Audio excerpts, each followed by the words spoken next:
Anatomy पढ़ के bore हो गए हो?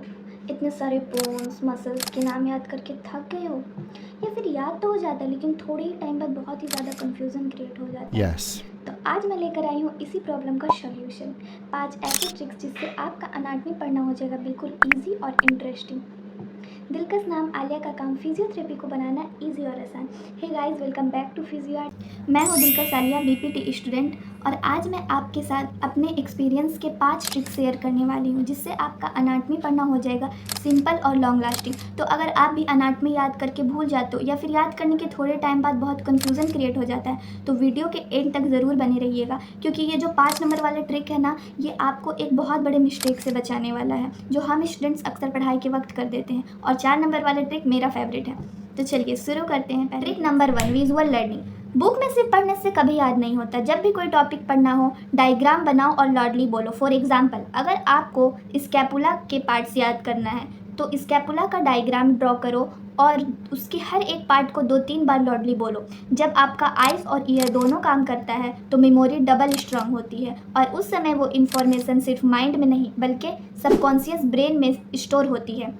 और विजुअल्स और साउंड्स मिलकर लॉन्ग टर्म मेमोरी बनाते हैं जिससे चीज़ें हमें लॉन्ग टर्म तक याद रहती है। तो विजुअल लर्निंग करना सीखो।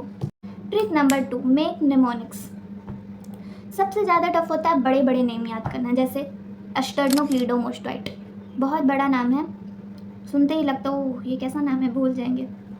तो इसको तोड़ तोड़ के याद करना सीखो। जैसे स्टर्नोक्लीडोमास्टोइड है तो इसको मैंने 3 पार्ट्स में तोड़ा। स्टर्नोक्लीडोमास्टोइड, यहाँ स्टर्नो से मीन्स हो गया स्टर्नम, क्लीडो से मीन्स हो गया क्लेविकल, और मोस्टोइड से मीन्स हो गया मोस्टोइड प्रोसेस। यानी इसका नाम ही बता रहा है ऑरिजिन और इंसर्शन।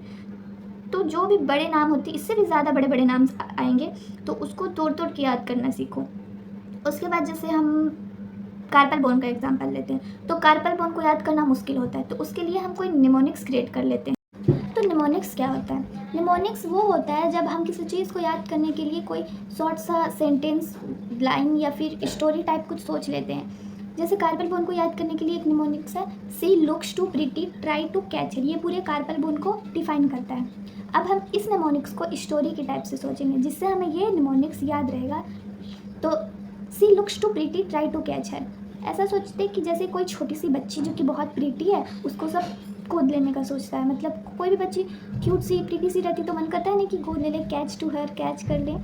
तो वही बात हमने सोचा, स्टोरी की तरह सोचा। तो जब हम ये स्टोरी सोचेंगे माइंड में तो हमारा माइंड एक सीन क्रिएट करेगा, और ये सीन क्रिएट होगा तो हमारा ब्रेन पिक्चर्स बनाएगा।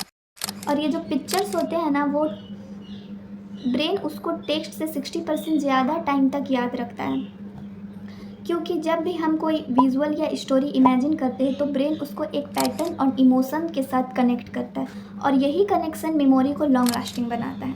अब ये जो निमोनिक्स का हमने स्टोरी सोचा, ये हमारे माइंड में सीन क्रिएट कर लिया। जब भी कार्पल बोन की बात आएगी हमारे माइंड में ये सीन आएगा, ये स्टोरी हमें याद आएगा, और इससे हमें याद आएगा she looks too pretty try to catch her, और ये लाइन पूरे कार्पल बोन को याद दिला देगा और हम आसानी से आउटपुट कर पाएंगे।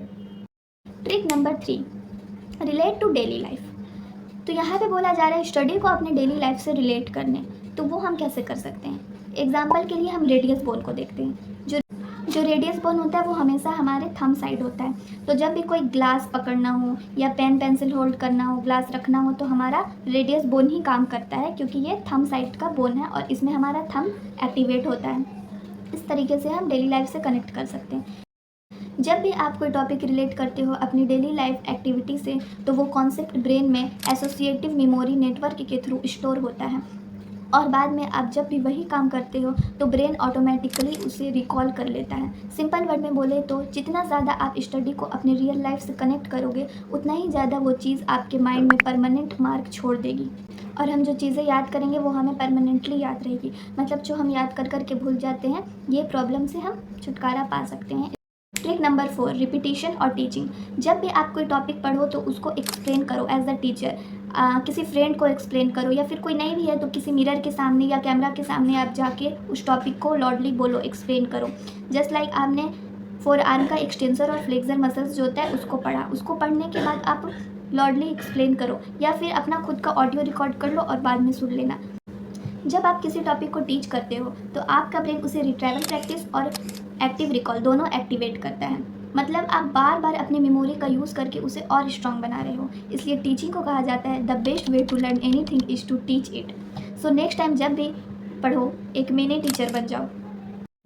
और ये ट्रिक मेरा फेवरेट है। मैं जब भी कोई टॉपिक पढ़ती हूँ तो उसके बाद मैं ऐसे ही अपने आप को एज अ टीचर समझ के उस टॉपिक को एक्सप्लेन करती हूँ। भले ही सामने कोई नहीं होता बट मैं ऐसा इमेजिन कर लेती हूँ कि हाँ सामने कोई है जिसे मैं समझा रही हूँ।